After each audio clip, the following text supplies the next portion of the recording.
వారి కప్పుడు వారు గన్నులు ఓదార్చకూడదు స్వాతితము గలవారు గజ్జులు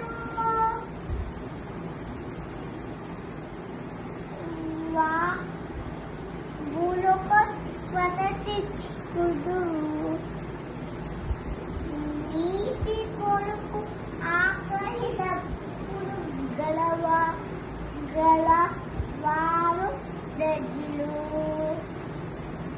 తృప్తి పరచబడదురు